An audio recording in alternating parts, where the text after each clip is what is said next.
All right, good afternoon and welcome everybody to our webinar on roadside crashes. My name is Nick Breul. I'm a senior project manager here at the National Law Enforcement Memorial and Museum. I'm broadcasting to you today from the museum. We're going to share a lot of important information with regard to struck by crashes and roadside safety.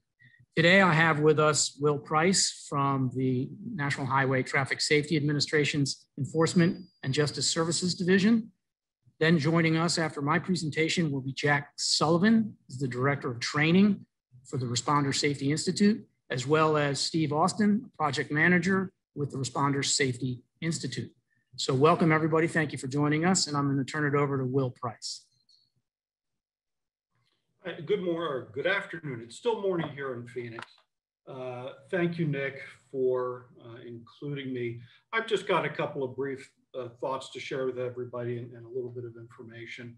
First, NHTSA and the Enforcement and Justice Services Division has enjoyed a long-term and very meaningful relationship and partnership with the memorial. So we appreciate your efforts to continue to advance safety issues for not only law enforcement, all first responders, and what we'll be talking about today is everybody who's working at roadside. We're losing entirely too many law enforcement officers in traffic-related incidents, but things related to roadside incidents, particularly those that fall into the traffic incident management realm, we're also seeing a lot of people that are being impacted by that as well.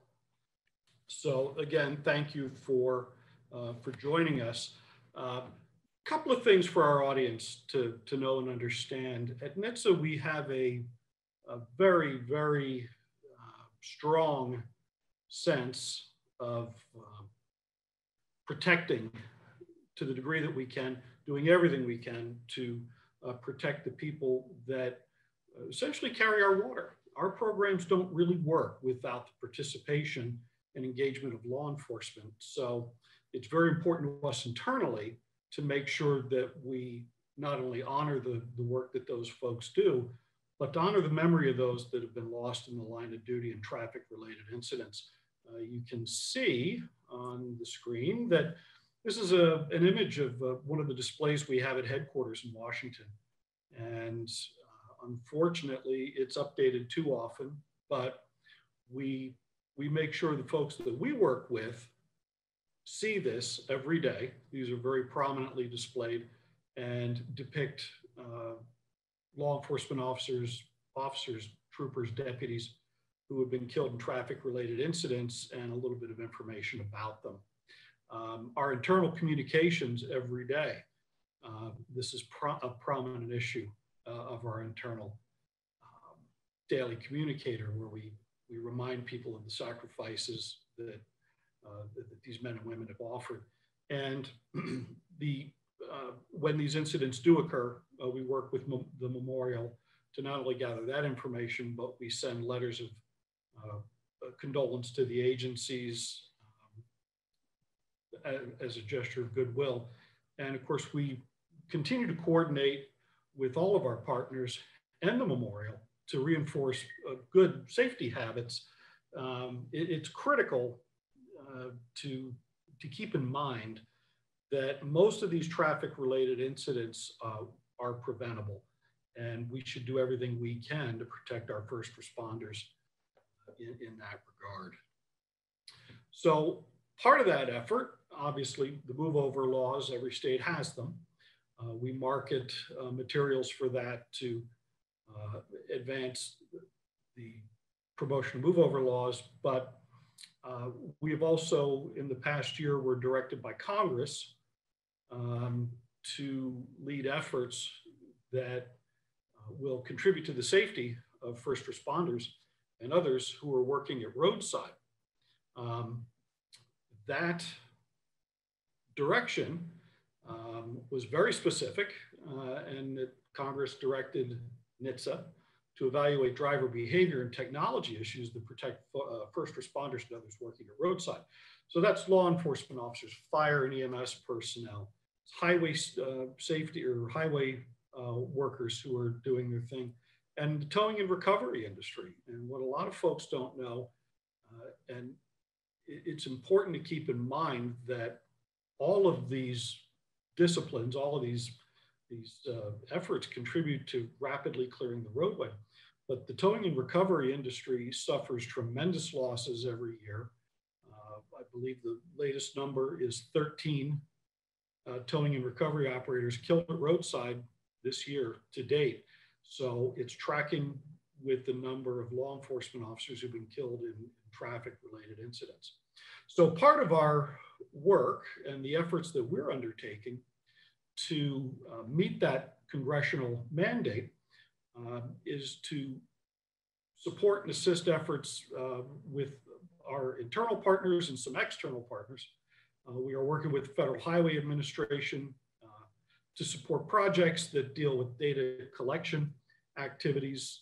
We're doing another major project with FHWA on the efficacy of move-over laws and supporting an equipment loan program. It's sort of a try it before you buy it. So jurisdictions can measure the effectiveness of equipment. We're also looking at doing some new project work with respect to promoting data collection and marketing first responder safety. We've also provided funding to our Special Crash Investigations Unit within NHTSA to look at move over and traffic incident management related crashes. So we're supporting additional data collection and on-scene investigation in very special cases. So for our audience, if you're aware of an incident of this nature, something that might involve a move-over violation at a crash scene, please let us know about it. We'll get that information to our Special Crash Investigations Unit and add it to the list of things that we would like them to take a look at. We've also provided some funding to NASA, who has a rather interesting data collection project they're doing that we're trying to see if there's correlation that can work in this case as well.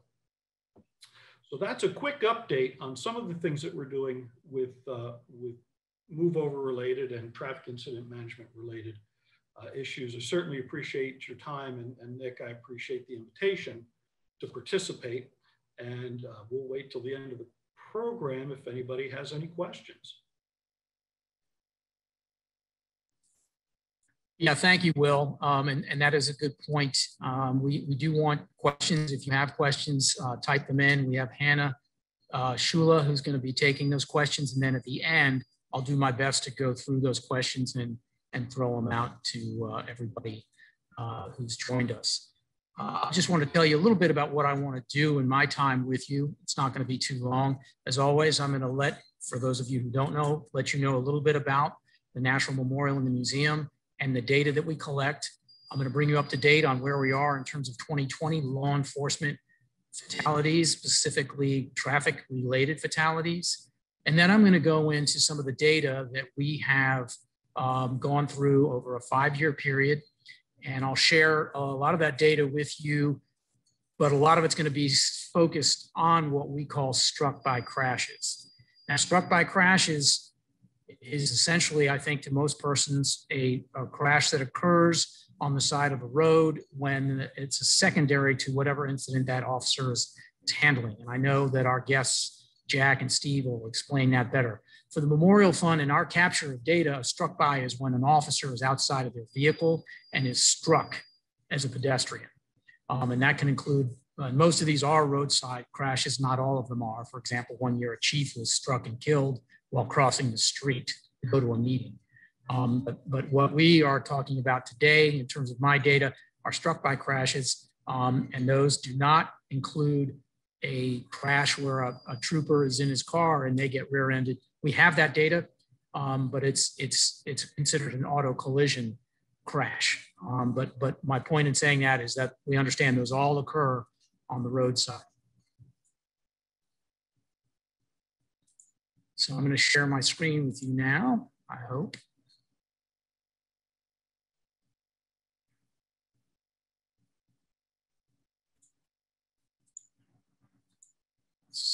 Hang on one minute, folks. I'm sorry.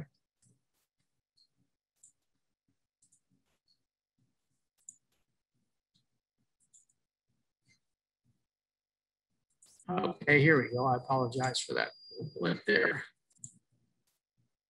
So hopefully everyone can see my screen. This is the National Law Enforcement Memorial. It's a different view than I've given before. And for those of you who've seen our presentations, I always kind of start just talking a little bit about the memorial, which is the reason we get all the great data we get. Unfortunately, it's simply the fatality data, but that's the data that we get. And we try to make the best use of that data to save lives and to keep officers off the wall. Speaking of the wall, it's now, we're going to be April soon, so we start adding the names to the wall in April. This year, unfortunately, because of COVID, we have a total of 394 names to add to the National Law Enforcement Memorial Wall. That's more than we normally would have in a year. There are 182 cases that are COVID related, on top of the other firearms, traffic related, and then the other category, which involves heart attacks and strokes and things like that. We have 182 of those 394 cases are in fact COVID related. So COVID is leading the category for line of duty deaths right now. Whereas normally traffic related fatalities, that being car crashes, struck-bys, and motor crashes, would be the leading cause of death among law enforcement. In the last few years, firearms have been creeping and keeping pace with traffic fatalities. There are a number of things that are going to be happening, and I'll talk to you about Police Week. And as I mentioned, the COVID cases keep getting added, and we continue to talk about COVID cases and take those cases in. Just so everyone understands, one of the hardest hit agencies or types of agencies in law enforcement was corrections. I guess because of the close proximity and the tight quarters that they work in, a number of correction agencies suffered duty-related line of duty deaths as a result of COVID. Police Week. We get a lot of questions about Police Week and what's happening. If you have not heard, the actual formal Police Week is being moved to October. It'll be between October 10th and 15th. The plan right now is to have the regular ceremonies. So for those of you in law enforcement who have law enforcement friends or family who would normally come to Washington in May for the candlelight vigil, the FOP ceremony, and a lot of the things that the COPS office puts on, those are all being moved to October. However, this May, which is National Police Week, we have a number of offerings that are going to be occurring that the memorial and museum are putting out there that'll be virtual, to include on May 13th a virtual candlelight vigil where we are going to read the names. And there are a number of celebrities who are joining us to send their remarks and to ensure that we remember our fallen. One of the other things that we will be sharing in that week during Police Week will be the new suicide awareness for law enforcement officers. Suicide is a problem in law enforcement. It's something else that the Memorial Fund is trying to address and support our men and women in law enforcement. As I mentioned, the museum opened in 2018. If you have not seen the museum, which is where I'm broadcasting from, I would encourage you to do it. So here's the state of the universe today as of May 31st, 2021, comparing May through May of 2020.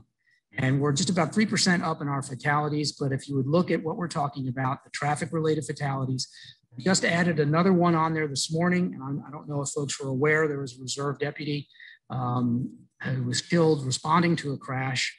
And unfortunately, that deputy was ejected. And I think that tells you something about the lack of a seatbelt. And that's one of the things we're trying to address in law enforcement. I don't say that out of any disrespect or anything like that. It's just one of those facts that we have to talk about in law enforcement. And we're going to talk a little bit about today. But that number, we're up 36% in our traffic-related fatalities in 2021. And this is where they break out so far this year. We have 7 auto crashes. And one of the things that we track here at the Memorial Fund are single vehicle crashes. I spoke about this yesterday in another webinar, and we speak about it often. And we'll probably have another webinar that focuses solely on single vehicle crashes, because we really want to understand what's happening in the car. What is happening with these folks who are wrecking? Are they oversteering? Are they losing control because of the conditions? Speed is often a factor. Are they being distracted? And one of the sad facts about a lot of these single vehicle crashes is that the officers in many cases are not expediting on a call or responding to a call for service. They're simply on patrol or going to an administrative meeting or training or something like that. The big number, and that's what we'll talk about a little bit more, the struck by crashes. There are 9 officers who have been struck so far this year. That puts us on pace to have a pretty bad year. I'm going to share some more of our data with regard to that 5-year study, and you'll get an idea of how struck by crashes have occurred over the last 5 years. And then you see we have 3 motorcycle crashes. A little bit of preliminary information for those crashes, for the drivers involved in the collisions or involved in striking officers on the roadway, we've confirmed that they were impaired, and we've also confirmed that 2 were distracted. And you keep in mind, this is 2021 data, so it's preliminary. And so those are the ones that we know it's been confirmed that they were either impaired or distracted. We know now that 3 of the officers involved in auto crashes were not wearing their seatbelts. We do look at circumstances like inclement weather, and inclement weather has only been cited in 1 of the crashes so far. We keep a pretty sophisticated spreadsheet of these crashes with a number of categories, and we're always looking at weather conditions. If sun glare, ice, snow, rain, whatever it may be, were listed as a factor, we want you all to know about. And then we also look at, and we'll mention this, slow down and move over. It's very important. That law, when obeyed, saves lives, and certainly is an important part of what we're talking about today in terms of roadside crashes. So as we look at those, we'll look at the law in that state and the roadway type and the circumstance and decide whether or not the crash also involved a violation of the slow down and move over law.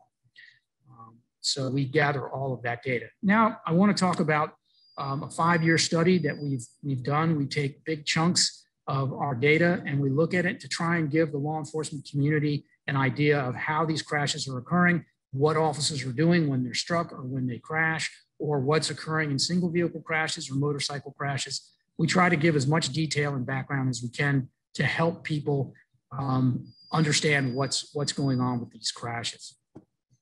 So as we look at that data, pretty simple graph here. Blue is auto crashes, red is struck by, and green is motorcycle crashes. If you look over at 2019, you'll see we had 19 struck by crashes in 2019. And that's quite a bit, because if you look at 2017, it's almost double the number we had in 2017. The crashes remain fairly consistent across the years in terms of number. Motorcycle crashes can sort of go up and down, but we seem to stay in the area of an average of 12 to 15 of these struck by crashes every year. And as I mentioned, our current numbers, we're at 9 this year already, and we haven't even finished March. So we also break down these crashes by agency type, and we have the Memorial Fund deals with everybody from federal agencies to municipal police agencies, sheriff agencies, et cetera.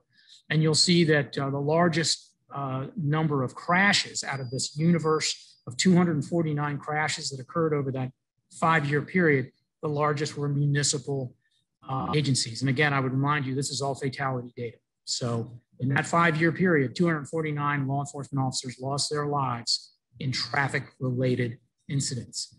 And you see, we even have a university officer who was struck and killed, territorial officers, that's Guam, Puerto Rico, and then we have our tribal entry law enforcement, as well as federal and our state troopers and then sheriffs.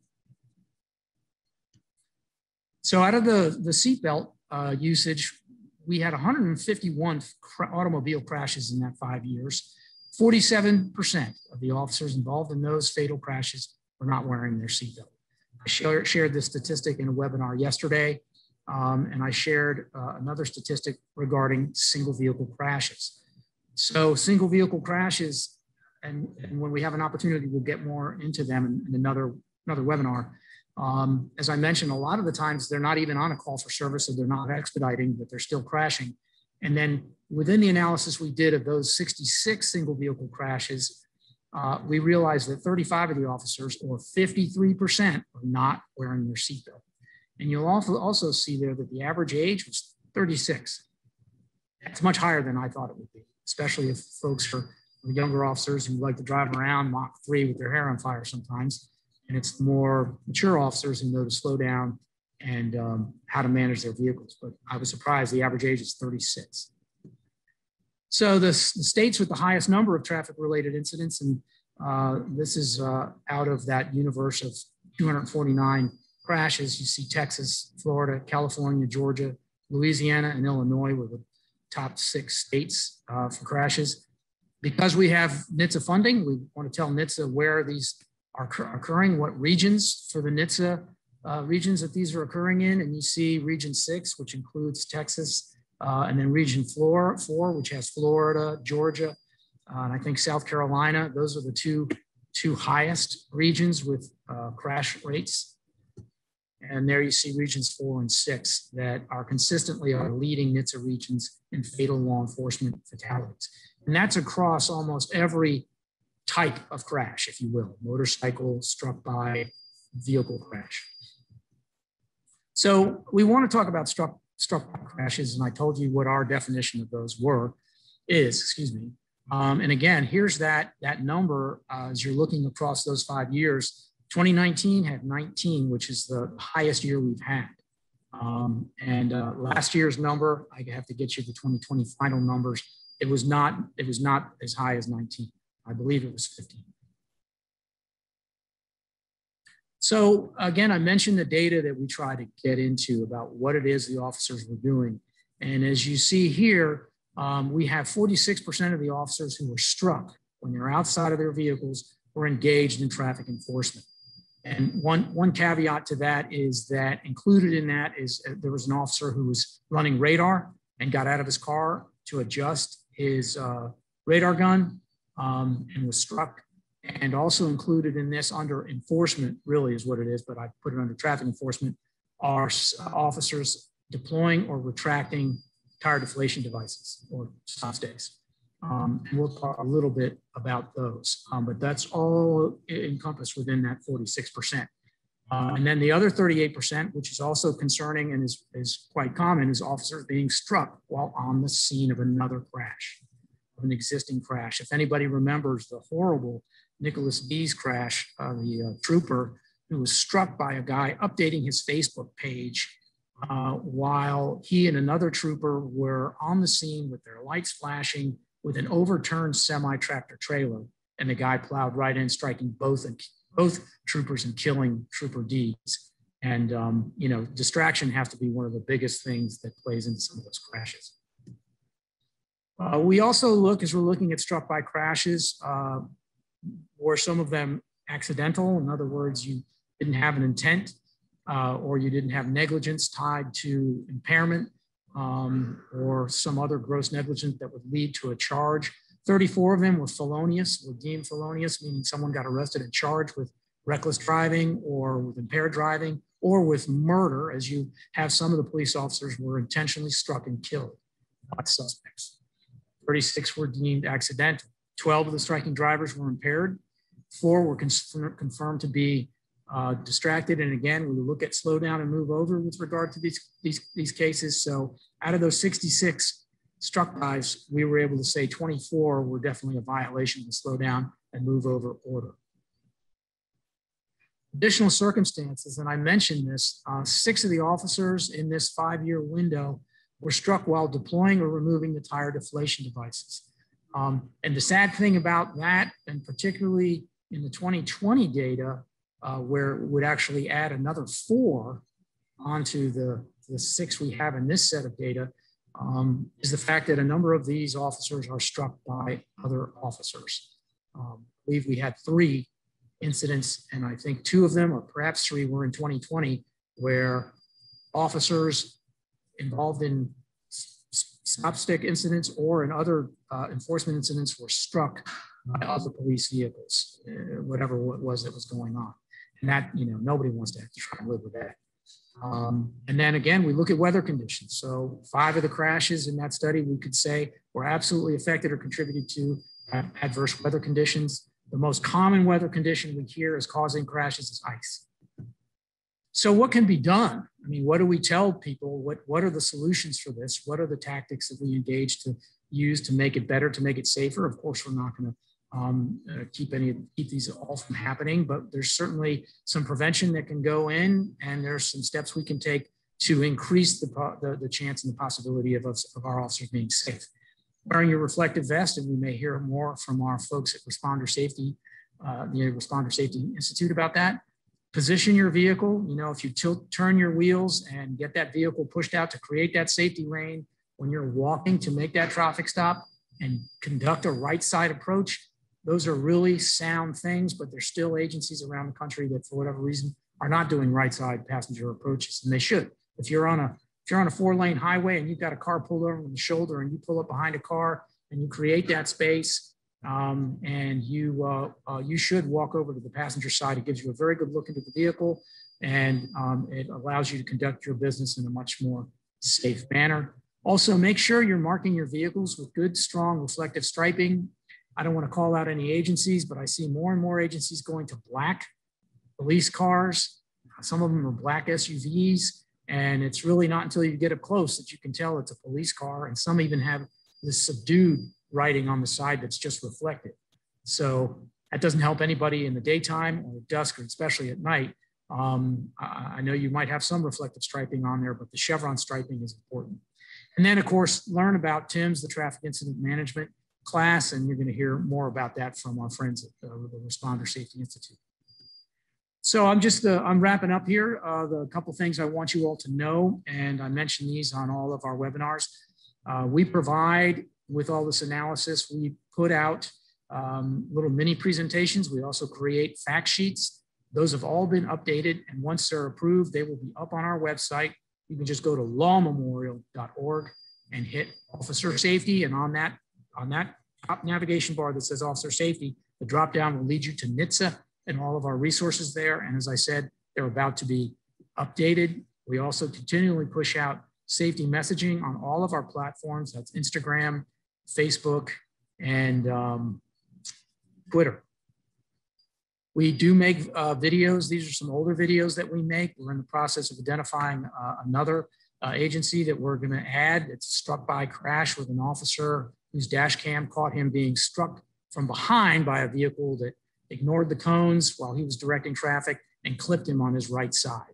He was able to recover from that crash and come back to work and tell us about it. And incidentally, if any of you folks listening know of a good, compelling story that is a good cautionary tale for police officers, particularly involving a struck by, we'd like to hear from you.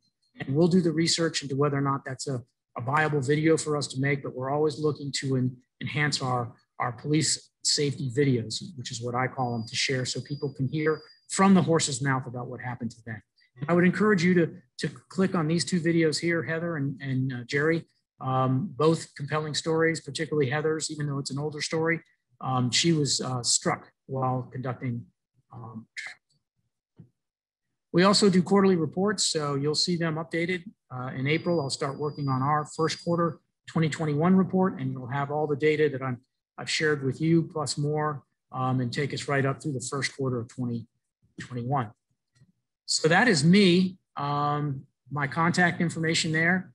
You will probably receive a follow-up email from us thanking you for participating, but also giving you links to this presentation, or also information on the presenters. So if you need to contact us to get more information, you may do so.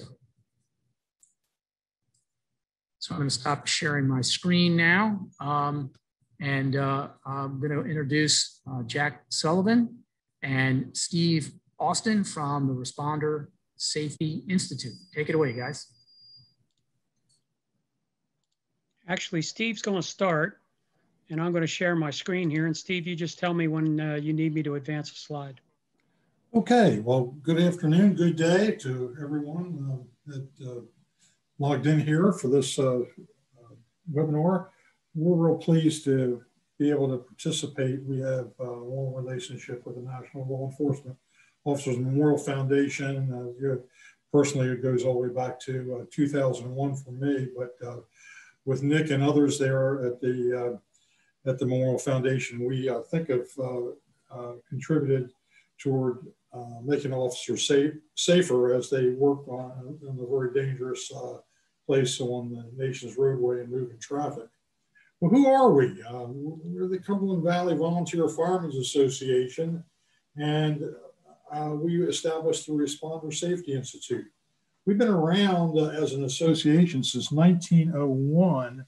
We were organized over in the central Pennsylvania down into the Shenandoah Valley to organize mutual aid for the fire departments there who needed to move apparatus back and forth, horse and hand-drawn apparatus back and forth between the cities to extinguish fires. And so we're not a traditional association in terms of representing groups of people. What we do is tackle issues that are of importance, we think, to the entire public safety community. And that's how we got involved in the issue of traffic incident management. I guess I like to say we were country before country was cool, because when we got involved in 1998, no one had coined the phrase traffic incident management.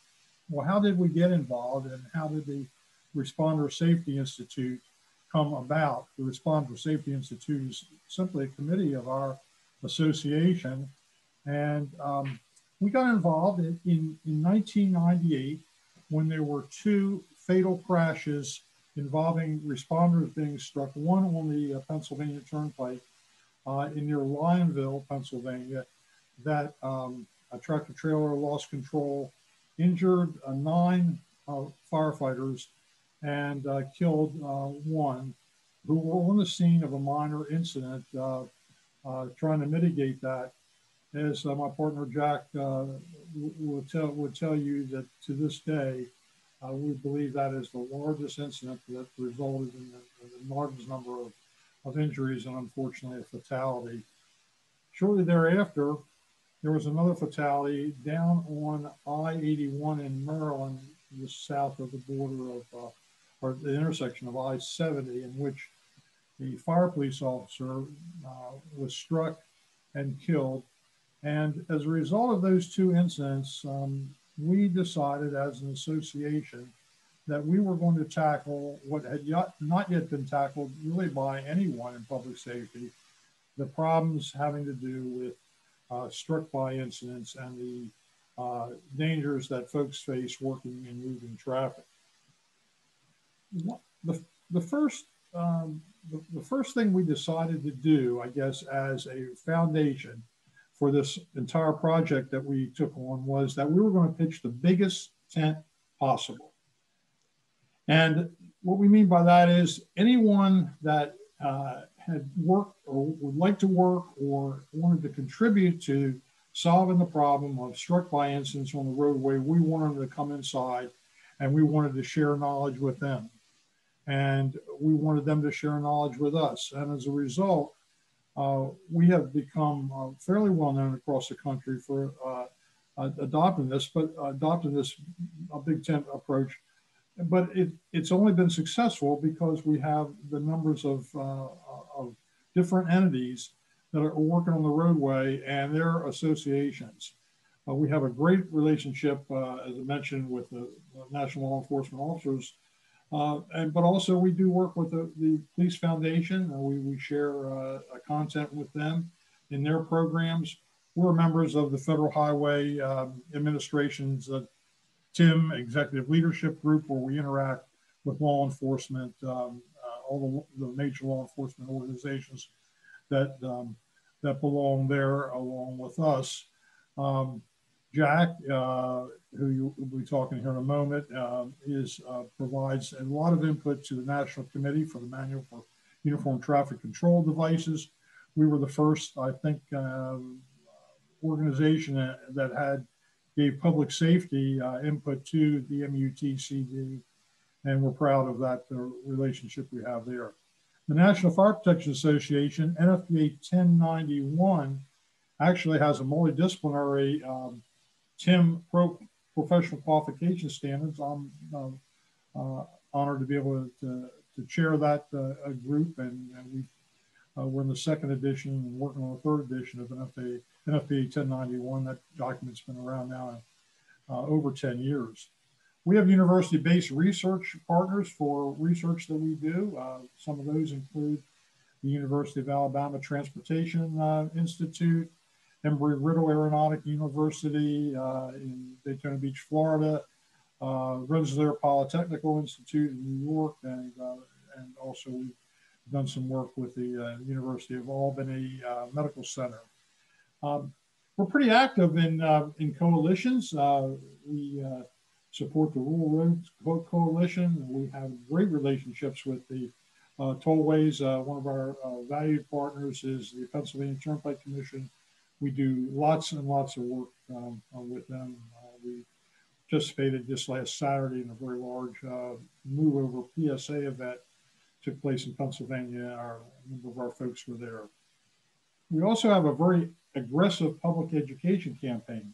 I guess almost 10 years ago, we decided that while we were proud of the work we've done teaching responders how to be safe, we thought we better address some of the issues of the people that are actually striking us. And we have a public education campaign and materials that we distribute across the country that includes everything from little coloring books for kids based on a struck by theme, all the way up to full programs for PIOs and public educators that can deliver that. That's all available on our website.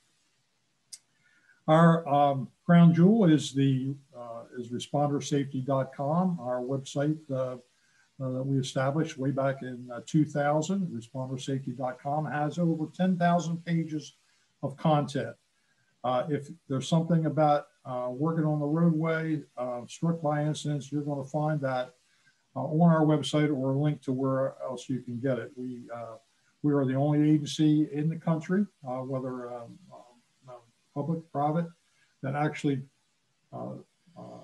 records and struck by incidents every day. We keep those on a spreadsheet that you can take a look at. We even have unfortunately, we keep a video of those that are fallen that updated far too often as far as we're concerned. Lots of documents online, all free, all can be downloaded, and links to other source material. We have a responder safety learning network. That learning network has now over 43 modules, and we're proud to announce that just last week, the Colorado State Patrol enrolled all of their members in our learning network in order that they could earn their National TIN certificate, which we supply with our partnership with the Federal Highway Administration. We have roadway safety topic teaching packages that instructors can download and deliver in service. We also have a lot of safety short pieces of video and training topics that folks can use. And there are public service announcements that we have been used all over the country, running on some of the toll roads and the rest areas and so forth. That just scratches the surface of what we have in those 10,000 pages, but we're very proud that we can provide that. And we would like to be your resource for anything that you'd like to learn more about in terms of the traffic incident management, responder safety, and all of our services we provide at no cost. And with that, I want to turn over the rest of the program to our Jack Sullivan, our Director of Training, who's going to give you an update as to some issues with officer safety working on the roadway. Thanks, Steve. Nick wanted me to cover a few things, and I would tell you that we track struck by incidents on a daily basis as best we can, with help from a network of people around the country who are tuned into this issue and are making us aware of some of these incidents.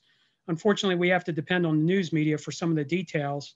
In 2019, we tracked 44 fatalities across all disciplines, not just law enforcement.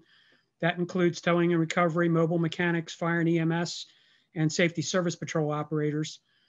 18 law enforcement officers that we recorded in 2019. That was the largest group with struck by fatalities. I remind people, though, that as much as we talk about fatalities from these struck by incidents, we also need to be thinking about those incidents that result in injuries to public safety personnel and or property damage to emergency vehicles, which are happening far more frequently. And the problem is that there is no unified data collection resource right now nationwide to really get a handle on how many of these incidents are occurring on a regular basis, how many injuries are involved, what is the extent of those injuries. Are they serious disabling injuries that actually change a person's life, even though they may not have been killed at the incident, or are they minor injuries? And then the amount of property damage done to emergency vehicles that are being struck on an almost daily basis at this point. We really need to get a handle on that. And then the good news is that Federal Highway and some other federal agencies are working on a couple of projects right now to do a better job of gathering this data. When we looked at those figures for the 18 law enforcement officers that were struck and killed in 2019, 11 of those officers were doing traffic stops or other law enforcement activity. 5 of the officers were working vehicle crash scenes, and 2 of the officers were dealing with disabled vehicles. And we try to capture as much of that information as we can. In 2020, we covered 17 law enforcement officers that were struck and killed. And there's an asterisk on the end of that one because some of those officers were actually off duty. And we've seen an increase in the last few years in the number of off-duty personnel who happen to come upon a traffic crash or a vehicle fire or an injury of some sort, even somebody just stopping to change a tire. We happen to be type A personalities and tend to want to do something to help.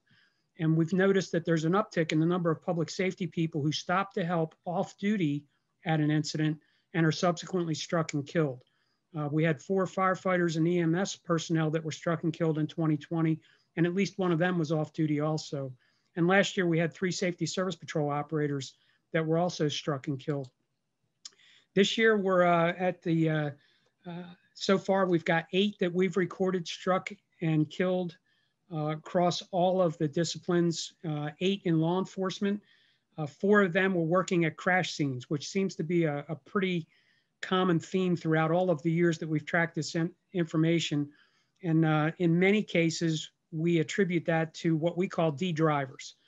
Those folks who are drunk, they're drugged, they're drowsy, they're disgruntled or disturbed or disrespectful. They're distracted in so many different ways in the cab of their vehicles these days, and just plain dangerous. And if you've been on the street for any length of time at all, you've probably met at least one of all of those people along the way. In 2018, we got together in Harrisburg, Pennsylvania with a group of emergency responders from around the country across all disciplines to go over what has happened in the past 20 years when we talk about traffic incident management and roadway incident safety and survival. The whole report is available on our website. But what we were trying to do was get a grasp on what's worked well and what do we need to do better. We've certainly done a better job of growing a cadre of champions on roadway incident safety across the country and across all disciplines. I think everybody has a much better understanding of the importance of traffic incident management and roadway incident safety training. We've got the National TIM training program out there and state-specific versions. We've got a learning network that right now on responder safety has over 85,000 public safety personnel that are registered and using the online network for training.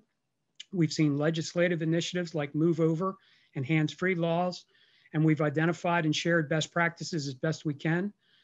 In the law enforcement community, some of those best practices include on traffic stops, choosing your location to actually talk to the driver. And in many cases, we've seen examples of law enforcement officers using the PA capability on their emergency vehicle to direct drivers to a safe location of your choice when you make a traffic stop. Maybe it's at an exit ramp or something like that to get out of the mainstream of traffic. As Nick mentioned, we want to encourage right-hand traffic stops where it's appropriate and possible.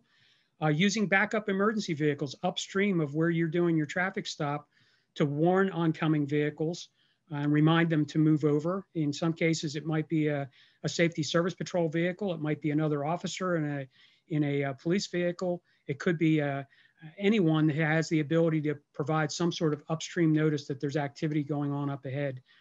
Reminding law enforcement officials not to operate in that space between vehicles. When you do a traffic stop, one of the most dangerous places to be is between your vehicle and the vehicle you stopped. And we see an awful lot of DUI checking and testing going on between the vehicles. It's a very dangerous area to be, and we recommend where you can to try to avoid that. When you're doing traffic operations, I stress that we want you to wear high visibility personal protective equipment. We hear everybody referring to reflective PPE. It's not just reflective, it's also fluorescent for daytime visibility, which is why I tend to use the term high visibility personal protective equipment instead of just reflective. And I'm going to talk briefly in a minute about emergency warning light discipline. We've heard loud and clear from a lot of folks on the roadway that the new LED emergency warning lights that we have available to us on emergency vehicles, especially when we have multiple vehicles in one location, are extremely bright and distracting, especially in low light and nighttime conditions, causing a number of issues for other drivers. When we look back over the last 20 years, what's been less successful, we still don't have a handle on data collection. We need better data collection, uniform across the country, across all disciplines. We have to do something to modify human behavior from the D drivers. That means we've got to do a better job of driver education. It's got to start with those folks in high school that are just getting their driver's license or permit. And we've got to try and get a hold of them before they develop the bad habits that a lot of their parents have. And we need better and more enforcement of the existing traffic laws that we've got related to move over, hands-free, speed limits, et cetera. And I know you folks in the law enforcement community are doing what you can. And in many cases, there just isn't enough staff or manpower out on the street to get that done. What do we need to do going forward? Obviously, I mentioned we're working on a couple of projects to improve data collection. Those of you that use the MUC for reporting crashes in your state or your municipality, we encourage you to try to add the information that's now called for in the MUC for secondary crashes or crashes involving emergency vehicles. We need to continue our training and education efforts for responders and drivers, the motorists that are out there on the roadway operating around our incident scenes. And somehow or other, we've got to develop funding to accomplish number one and number two above. There's going to be a need for this on an ongoing basis, and we're going to need to come up with a sustainable funding mechanism for those efforts. What data is needed? All of the struck by vehicle incidents and near misses, we got to collect them in some way. Those responders that are struck and killed or injured, and tracking of those serious disabling injuries, and the overall cost of those injuries. That helps us tell our story to those folks who can help us make changes. The property damage to emergency vehicles that I mentioned, what's the total cost of that property damage? How many of those vehicles that are damaged, especially police vehicles, are totaled as a result of that struck by incident? Won't be back on the street again, have to be replaced in some way. And a better analysis of the causal factors and the results of those incidents. When we talk about TIM training improvements, we want to continue to expand basic TIM training, get it embedded into the academies so that new recruits across all disciplines are getting that training before they ever get out on the street. Provide materials and guidance for annual refresher training. We are working with Federal Highway to try and come up with some annual updates on the TIM training, including annual analysis of local and state and national data on an annual basis, and new information on technology and case studies. Topics beyond the basic 4-hour TIM class. When you look at those 43 modules that we've got online, there's hours and hours and hours of additional content that we cover that is not in the basic 4-hour TIM class. And we need to do more multi-agency after-action reviews and train the trainer events. Anytime we can get everybody from different disciplines in the same room talking about this topic, it's always a better training product as such. Steve mentioned NFPA 1091. It's actually a cross-disciplinary standard. It's good for all disciplines. And we now have a TIM technician certification that's available in concert with the fire department safety officers. But we also have folks in the safety service patrol arena and law enforcement that can make use of it too. I want to talk just briefly about emergency lighting. We're talking about the intensity, frequency, and latency of the LED lights that are out there.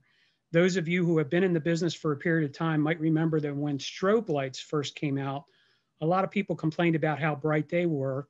And most of the manufacturers, their response was to provide a high power or low power cutoff switch on the control heads for those emergency lights. Very few people actually used them, but the intent was at nighttime or in low light conditions to dim down the lights a little bit so you could still see the emergency vehicle, but not be as distracted or blinded on approaching it. We did some testing, very informal testing a couple of years ago in Harrisburg of all the different types of lighting configurations that are available on emergency vehicles. The flash patterns, the frequency of the flash, the intensity of the flash. I think we had 65 different variations that we looked at over a period of time to try and determine what was the most effective way of warning people about an incident, and at the same time, not blinding the drivers who are approaching the incident so much that they can't see what's going on at the incident scene. That last series of flashing lights that you see is typically how fire apparatus is delivered today with their emergency lights set up to work at. So in doing some testing that we're doing right now, a lot of it is going on in Daytona, Florida with Embry-Riddle University. They're doing some actual human factors testing for us. What we found is that in many cases, we want all of the intensity and flash patterns that we can get when we're responding to an incident. But when we stop and park, especially in low light and nighttime conditions, that slowing down the flash pattern, reducing the intensity, and not letting the light fully extinguish at all throughout the series is a better and more effective way of guiding people around the emergency incident scene. The law enforcement community has done a better job of embracing this new technology. Most of the lighting manufacturers offer this, and many of the law enforcement community are already using it. It's just starting to be looked at in the fire and EMS community, but we hope to see more emergency vehicles in the near future that way. Steve mentioned a number of resources that we've got available on our website. For last year's National Traffic Incident Response Awareness Week, we put together a series of posters for each of the disciplines, including law enforcement. You can download this law enforcement poster right off of our website for free and reproduce it in any way that you want. And I've taken up about as much time as Nick said I could use today. There's our contact information, our learning network address, and the respondersafety.com website where you can get as much information as we've got available. We share everything for free. Nothing will cost you a cent on our website. Thanks, Nick, for having us in today. Yeah, my pleasure, Jack and Steve. Thank you both very much. That's a great presentation with a lot of good information out there. We do have a couple of questions, so if everyone can be ready to answer a question. You actually just answered one of the first questions, which is what does it cost to get onto Responder Safety Institute? Not a cent, free. So to take that TIMS certificate, it doesn't cost anything. Yeah. Right, and it's important for people to understand we've been able to do this with an awful lot of volunteer staffing, people donating their time and effort, and funding from primarily FEMA and the U.S. Fire Administration, and also some funding from Federal Highway Administration. Gotcha. Somebody had sent in a question regarding a specific officer who was struck while on a foot chase in Tennessee in 2019. I will have to look into that case. For us to classify it, meaning the Memorial Fund, and you could see in the data that Jack presented compared to the data I presented, there's some discrepancies. We're off by a number here or there. And those are explainable by way of what the Memorial Fund considers in its criteria, what law enforcement is, and if all of the documentation was submitted for that case to be approved. And sometimes what might be considered law enforcement may not have sworn arrest powers, which is kind of a distinction we have for who we consider goes on the wall. So sometimes that can explain. It can also be explained by when we're capturing certain deaths, the injuries may have occurred in a previous year, yet they died on that year, so we captured them for that year. So it's just a matter of capturing data. But as far as the case goes for that officer that you're asking about, I would have to look into it and see what the circumstances were. I don't know off the top of my head that specific case, but if they were struck while in a foot chase, we at the Memorial Fund would classify that as a struck by crash. And of course, within that, a detail would also be, was it a felony? Were they struck intentionally? Was it an accident? Was it an impairment? We would capture all of that data as well. Another individual has forwarded the idea that they've created a training curriculum before they retired. And they're asking, has a training curriculum for passenger side approach, has that been created or established at a national level? I can't speak to a national level. I don't know if the POST, the post-standard trainings, say out in California, have developed this as a standard policy and practice. I'm not sure honestly where the IACP is with its recommendation with their traffic safety committee. I know that a number of agencies are training on it, but as I said, and I think we've all seen, there are still people who are not practicing it. So I think the answer to that question is no, it has not been established on a national level. It is included in the National TIM program, but only briefly. It doesn't go into a lot of detail, but it does encourage the use of right-hand traffic stops. Another comment and a question. Thanks for the informative presentation. I speak a lot to a lot of Canadian police agencies. I know membership is probably US-based first responder agencies, but do you have any Canadian police agencies registered with responder safety? Yes. Yeah, we have folks from all over the world actually that make use of the system. By and large, the vast majority of users of our system are US based, but we do have a number of Canadians that are involved.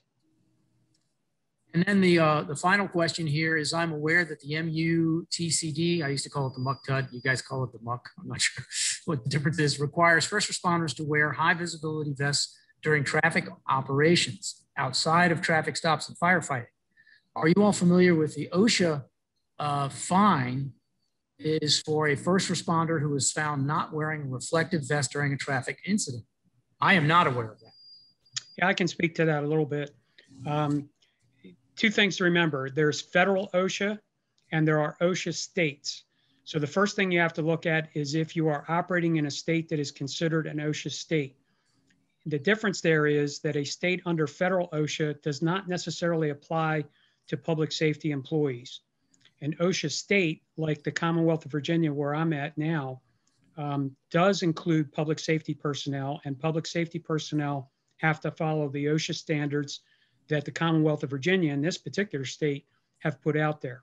When it comes to high visibility gear, when the first Rule 634 was put out by the Federal Highway Administration as a temporary guide years ago, there was some enforcement activity that occurred with some OSHA inspectors, enforcement officers, if you prefer to call them that way, observing in state OSHA plan areas personnel in the law enforcement community not wearing high visibility gear on traffic stops. There were a number of OSHA citations issued early on. There was a meeting at one point between the head of the state police of a particular state and the person in charge of the OSHA office for that state, and that issue was resolved pretty quickly. To date, I do not know of that being a persistent issue in those states where public safety personnel come under OSHA regulations. The MUTCD clearly states that in certain circumstances, you do not have to wear a high visibility garment. And most of the states, the OSHA states, follow the federal guidelines on that and the MUTCD. If you have something that's peculiar to your state, you need to follow those regulations. Thanks for that explanation, Jack. And for everybody, as I mentioned before, we will make these available to you. That'll be posted on our website. The entire presentation will be posted on our website so you can watch it again. If anybody would like to ask more questions of me or is interested in using the slides, you know, this is all about safety. There's no secrets here. We want everyone to take this and make it actionable to save lives. You made a great point about high visibility and not just reflective gear. So I definitely want to echo that. I think that is an important point. And I always bring up the cover of Sports Illustrated during the Boston Marathon bombing. When you see those Boston cops, maybe that gear is reflective, but they had high visibility gear on that made you able to recognize the cops instantly. And that's something I instituted when I was in charge of another agency. One of your slides mentioned, Jack mentioned traumatic brain injury with some of these crashes. And I would encourage folks to go to our officer safety tab on our website and watch Heather Munsterman's video, because that's exactly what happened to her. And it's quite sad because the day we were videotaping her was the last day of her job because they could no longer keep her on the job because her TBI was severe enough that she couldn't perform her duties. So it is something that we need to think about. Yeah, actually, Nick, in the fire service, we're actively looking right now at helmets and head protection for roadway incidents for the fire service. The standard structural fire helmet is not necessarily designed for the kind of forces that fire personnel have encountered and struck by incidents. So we're doing some research and starting to work with manufacturers on looking for better solutions for head protection and helmet styles, at least for the fire service community? Well, it's funny. I'm an old TV guy, and if you ever watched Emergency, which I'm sure all of the fire guys and all the cops who are of my ilk did, the cops in that show always had, even though they were assigned to cruisers, had a helmet on. And if you look at the old advertisements for police vehicles like Dodge Polara in the 70s, the images are always showing police officers, even though they're on patrol in a car, wearing a helmet. Now, I don't know what happened to that. I know cops don't even want to wear their hats today, but it seems like we went the wrong. I think you might have just lost some of our viewers. Sure I did. All right, well, I think that's it. I'm going to ask Mr. Price if he has anything else he'd like to add before we conclude our webinar. No, but thank you, Nick, and Jack and Steve. Thanks so much, not only for today and the presentation, but for all of the work that you do. I don't think it goes noticed as much as it should. The level of effort that both of you put into this and others who work with you in the towing and recovery industry. We're very, very grateful for that and the support that you offer, and certainly the support of the memorial in advancing these officer safety issues. Excellent. All right, well, with that, I'm going to say goodbye to everyone. I want to thank everyone for participating.